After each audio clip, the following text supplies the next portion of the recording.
Məktubun müəllifi bildirir ki, 35 yaşlı 3 uşaq atası olan bir kişi, başqa bir evli və 5 uşaq anası olan qadına aşiq olaraq uşaqlarının anasını boşayıb. Həmin qadın da hələ uşaqlarının atası ilə nikahda olduğu halda bu kişiyə aşiq olub. Nəticədə əri onun başqasını sevdiyini öyrəndikdən sonra onu boşayıb. Qadın 5 uşağını atalarının yanında qoyaraq boşanıb və bir müddət sonra sevgilisi ilə ailə qurub. İndi onlar bir yerdə yaşayırlar və bu nikahdan 2 yeni uşaqları var. Qeyd edək ki, bu 2 sevgili qohumlar da daxil olmaqla insanların qınağına məruz qalıblar. Şəriətə uyğun olaraq bu münasibət barədə bizə məlumat verməyinizi xahiş edirik. Allah sizə müvəffəqiyyət versin. Şübhəsiz ki, bir kişinin başqasının nikahında olan evli bir qadınla münasibət qurması qətiyyən caiz deyildi.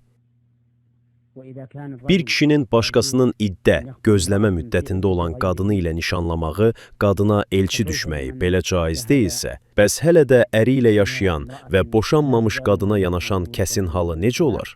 Məəzəllah, Allaha sığınırıq. Bu, ən böyük haramlardandır. Bir insanın qadını ərindən ayırmağa çalışması və onu ərindən uzaqlaşdırmaq məqsədi ilə ona elçi düşməsi ən çirkin əməllərdəndir. Necə ki, bu qadının başına gəlib. Bu şəxs bu əməlinə görə Allah Subhanahu və Taalaya tövbə etməli, bir daha belə bir şeyə qayıtmamalı və ehtiyatlı olmalıdır.